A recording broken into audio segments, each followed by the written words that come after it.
everyone, Kelly here, and today I want to talk to you about my most recent reads. Now, I'm in the car and it seems like it might rain, so I'm going to try to do this quickly because I have the windows open for air and hopefully I won't get rained on. So I have 7 books to talk about. One of them was a DNF and then 6 I read. So I'll talk about the DNF and then in order of the one I like the least to the one I like the best.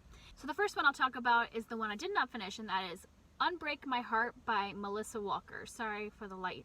And this is a YA contemporary romance. This cover is horrid. There's a better cover on Goodreads, and I really wish it had been that cover. Though it doesn't matter, because now I'm going to get rid of it, no matter what the cover looks like.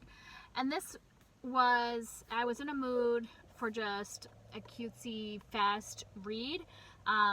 But this one just did not work for me. I made it about 30% of the way through.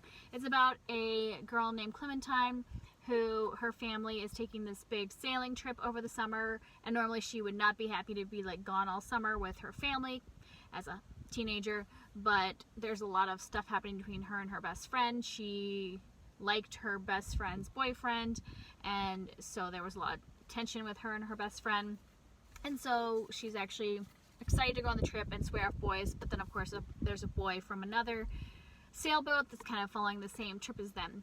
And I was only at the very beginning of the romance between her and the boy. Obviously they hadn't even started a romance, they just met a few times, and it seemed like that would be cute, but it also goes back in time. It like goes back and forth. We're in the current time on the sailboat, but then we also go back to what is happening between her and her best friend and the best friend's boyfriend. And it just seemed like that was heading towards like a really like cheating kind of story.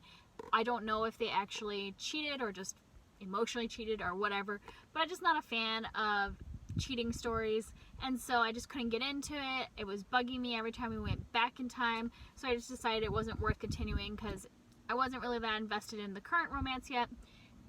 It just wasn't worth listening to it. And then the first book that I want to talk about that I did read, that I didn't enjoy as much, was The Lost World by Michael Crichton.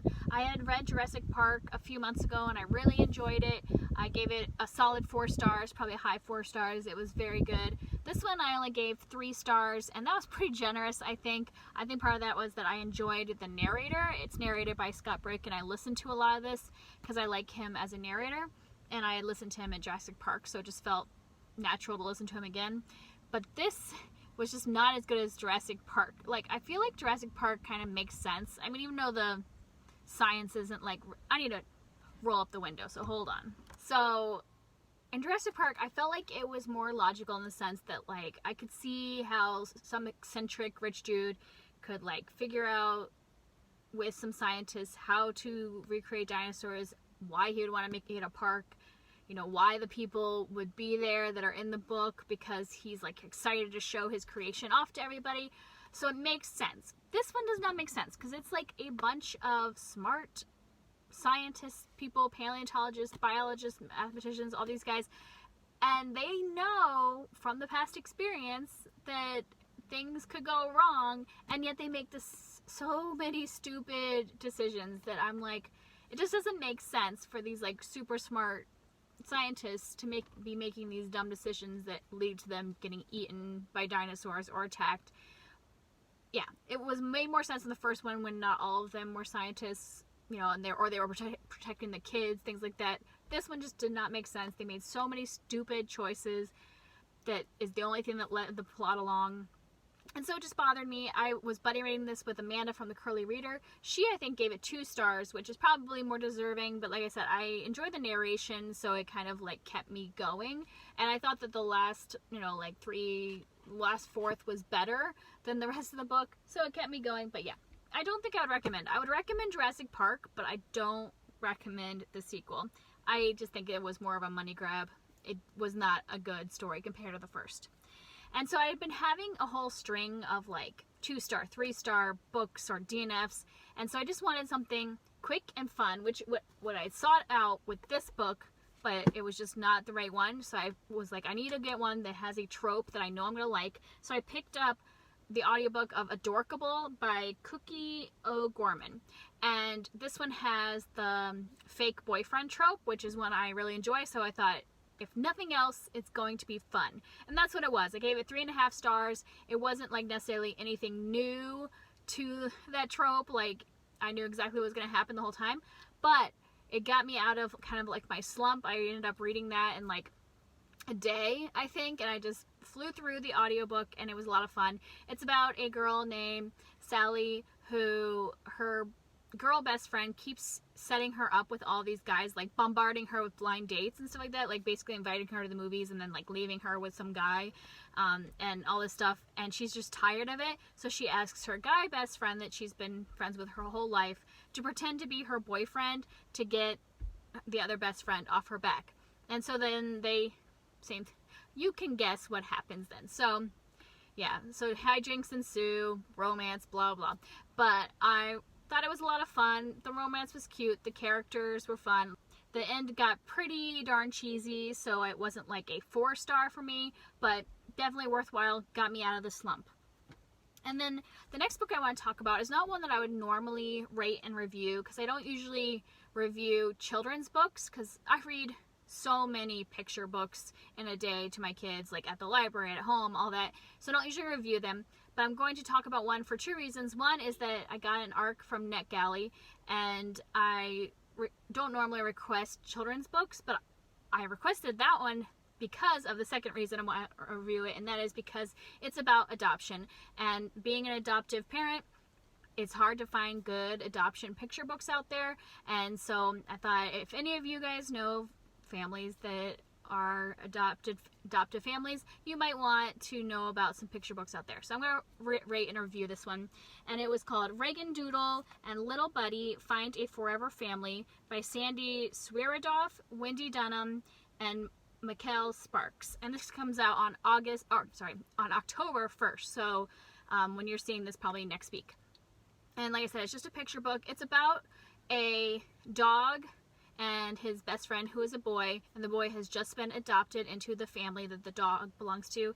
And this is narrated by the dog Reagandoodle, and he's telling little Buddy why it's so great to be adopted and what adoption means. And it's just a cute little book that has, just like that family is love and belonging and being there for people. And so, just what you would expect from like talking about family and adoption. So it was really sweet. The pictures were super cute. All the pictures are the dog and the little boy doing things together, so kids that like animals would really like it. Also in the end, these are real people. The dog and the little boy are real, so they have like actual photographs of them at the end and talk a little bit about their story. And so I thought it was really cute. I gave it 4 stars. It's really hard for me to find an adoption picture book that like is perfect. I think I've only found one that is like absolutely perfect to me, but this one had 2 things that made it not a 5-star perfect read for me, and that was that it doesn't mention birth parents at all, which is fine. I know that's not really the point necessarily of this book, but I like the picture books that I read to my kids about adoption to have the birth parents so that it can be part of the story when we discuss adoption. So just mentioning that they are not involved at all. And there's also like, since it's a ARC, I can't say for sure that this will appear in the final copy, but there was a section that mentioned something about no longer being alone or something like that now that you're part of a family. And that part just bothered me a little bit, the wording, and like I said, they could change the wording by the time the final copy comes out, so don't use that as a reason not to look into it if you are looking for an adoption picture book. I probably will buy this book, and if that line is in the final copy, just not read that line. My kids can't read, so it's fine. They won't know it's there. Just because I don't agree that a kid was alone before they were adopted in a family. Obviously there's always like a foster care worker or somebody caretaker taking care of them, so they're not alone. Yeah, so those were the only 2 things. Other than that, I thought it was a really great adoption picture book, and I heard that this author actually has several books about Reagandoodle and Little Buddy, so I might check them out. I don't think they're all about adoption, so if you are interested in a really cute one, I'll put the picture of the cover in here so you see kind of what the art style is like if you want a cute like series of books with a dog and a little boy.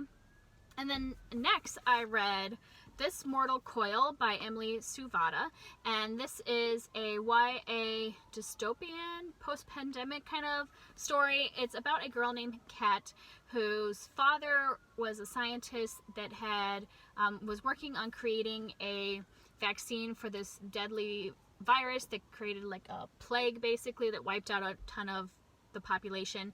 And so now people are either living down in like bunkers protected from the plague, or surviving on the surface, and Kat is like one of those people trying to survive on the surface.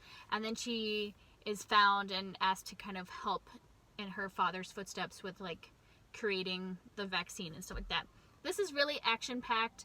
I gave it 4 stars because I did like how action-packed it was. The twists and turns were fun.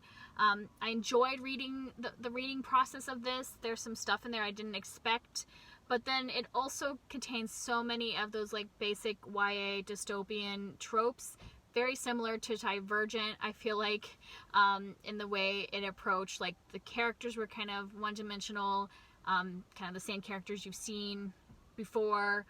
Like she could be dropped in as Triss and I wouldn't know the difference. So it was they were very kind of like cookie cutter, and the plot sometimes was very predictable YA dystopian, but I do think there were some surprises in this one and fun things that made it enjoyable. There is some like gruesome-y things in here, not like too bad since it's YA, but some stuff that kind of like kind of grossed me out. So just keep that in mind if you were somebody that doesn't like any kind of gore. I didn't know that going in, and I was surprised because it hits right in the first chapter. There's a little something that's kind of gross. So just keep that in mind if you are interested. And it is a trilogy, and I will be continuing. I actually already started the audiobook for the second book because it was interesting enough. I wanted to see how it all plays out. And then the next one was an audiobook called The Mighty Heart of Sunny St. James by Ashley Herring Blake. And this is a middle grade contemporary. And I really love this. This was very close to being a 5-star. I ended up giving a 4-star because it got a little repetitive. But I'll explain it. It kind of made sense that it was repetitive, but it just didn't stand out to me as much as her other book I had read, which I had read Ivy Aberdeen's Letter to the World, which is another one. I think it's her only other middle grade contemporary. And I just think her books are really well done for middle grade. Sometimes middle grade contemporaries can be very like formulaic and just kind of obvious in what it's going for. But this one just felt like so real. Like the character of Sunny just felt like a real kid, like a real 12-year-old, and how a 12-year-old would approach all these like really hard things. And that's the other thing I like about Ashley Herring Blake's middle grade, is that she doesn't shy away from some harder issues, and she covers a lot of different issues. So in this one, Sunny has just had a heart transplant. She's been sick most of her life, needing a new heart, just got a new one. Like, we come in right after her surgery, I believe, or right as she's going into surgery. And so she has like a new lease on life, wants to do all the things she wasn't able to do in most of her childhood. Like, she couldn't do a lot of physical things because she wasn't well. And so she wants to do all these things. She makes all these goals in life. And one of those goals she has is to kiss a boy for the first time. And she makes a new friend. They kind of make a pact together about finding a boy to kiss. But as her and this new friend get to know each other, she starts to wonder if it's really a boy that she wants to be kissing. And so there is, stuff about health and dying and her budding feelings for another girl. And there's also a lot of stuff about family because she hasn't seen her birth mother, I think, in like 7 years or something like that. And so there's just a lot of things like that going on, and I just think she does it really amazing, makes Sunny feel like a real kid. And so if you are somebody that enjoys middle grade, I would highly suggest this one and Ivy Aberdeen. Both of those books of Ashley Herring Blake are excellent. And like I said, I gave it 4 out of 5 because it got a bit repetitive in the storyline, and that's because Sunny's dealing with a lot of things and is thinking about them over and over again, and you're in Sunny's head. And so I was just getting kind of like, okay, but it makes sense because when you worry about something, you think about it over and over again. So it does make sense for the 12-year-old to be doing that. It just got a little boring as a reader, but I enjoyed all of the topics she talked about. And then the last book I want to talk about is Simple Happy Parenting by Denaye Barahona. I don't know if I pronounced that right. I am sorry, but I had gotten this as an ARC from NetGalley, but when I had gotten it, it was like read now, so it had already come out, and it was harder for me to read it as an e-ARC, just the way it was formatted, because there's like pictures and some kind of like sections with like, not necessarily graphs, but just kind of the way it's formatted. It seemed a bit hard to read in an ebook, so I ended up getting it from the library and reading it this way instead of reading my e-ARC from NetGalley. And I am so glad I read this. I love this book. I gave it 5 stars. It's a parenting book that's basically about how to kind of like get rid of things in your life, whether that's stuff, too much in your schedule, just simplifying things down to make you and your kids and your family more at peace. And it was something I really needed right now. You know, part of us moving here and moving to the country was that we wanted to simplify our lives and really focus on family and what's important. And this gave some concrete examples of how to do that, and I loved it. And the way she formatted each chapter was great. Like, she kind of like talked about a topic, and why it was important for kids' development. So she has a PhD in child development, which is something I always appreciate in parenting books, is that the author is somebody that's actually like studied child development, isn't just like a random mom. Not that random moms can't write like a memoir or a how-to or advice kind of book, but I put more stock in it when it's somebody that's actually gone to school for it and studies it on a regular basis. She also has a podcast, which I just started listening to, called Simple Happy Families, I believe. Simple Families, just Simple Families. And so, like, you could get a lot of the advice probably from her podcast as well, but I do recommend the book. It gave some very concrete examples of things you can do to kind of simplify your life. And I've already implemented a few, and they have worked great, and I've really enjoyed them. So I can't speak highly enough of this. I think it was really good. It's not necessarily anything groundbreaking, it's all common sense, but sometimes as a parent, you're like so wrapped up in the emotions and the stress of life and like keeping up with the Joneses and like you see other people at preschool and what they're doing with their kids, and you're like, am I supposed to be doing that too? And it just like, it builds all this anxiety and stress. And so just having somebody be like, you don't need to think about that. You just need to do what's right for your family and give concrete examples of how to get there. That's what I needed, and I loved it. So those are the books that I have read recently. If you want to talk about any of these books, I'd love to hear from you in the comments. Oh, I didn't mention this, but I got a new pair of glasses. I'm sure you could tell, and they're kind of light purple, so I wore my purple shirt to go with them. I did buy 2 pairs, so my other ones look so close to my old, you probably wouldn't even know that I had new glasses, but these are a little more obvious. So yeah, that's it. I would love to talk to you down in the comments. See you next time. Bye.